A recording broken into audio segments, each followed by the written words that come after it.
আসসালামু আলাইকুম। গত ভিডিওতে আমরা বলেছিলাম যে আমাদের খামারের জন্য একটি ইনকিউবেটর বর্তমানে যথেষ্ট নয়। ঠিক এই কারণেই আমাদের খামারের জন্য আজকে আমরা একটি নতুন ইনকিউবেটর নিয়ে যাচ্ছি, যেটা আমার কাছে নতুন, তবে ইনকিউবেটরটি নতুন বানানো হয়নি। এই ইনকিউবেটরটি কিছুদিন ব্যবহার করেছিল আমার খুব কাছের এক ছোট ভাই।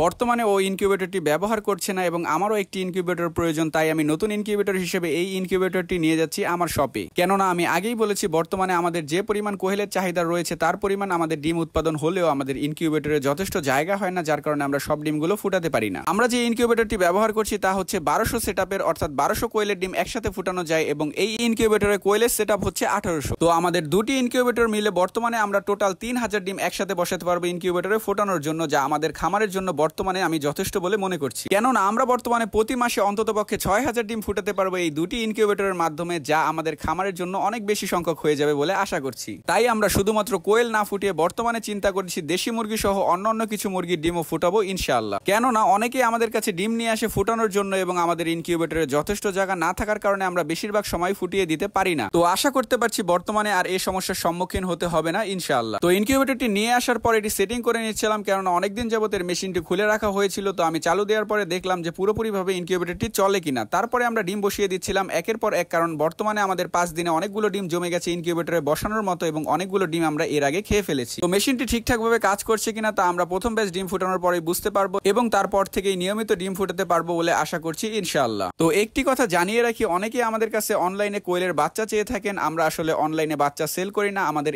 স্থানীয়ভাবে যাদের প্রয়োজন তারা এসে আমাদের কাছ থেকে কোয়েলের বাচ্চা সংগ্রহ করে নিয়ে যায় এবং আমরা অল্প দিন হয়েছে আমাদের খামার শুরু করেছি, যার কারণে আমাদের কাছে পর্যাপ্ত পরিমাণ কোয়েল সবসময় থাকে না। তাই অনেকেই যখন চান তখনই আমরা কোয়েল পাখি দিতে পারি না, এজন্য আমরা আন্তরিকভাবে দুঃখিত। তো আজকের ভিডিও ছিল এ পর্যন্তই। সবাই আমাদের জন্য দোয়া করবেন। আল্লাহ হাফেজ।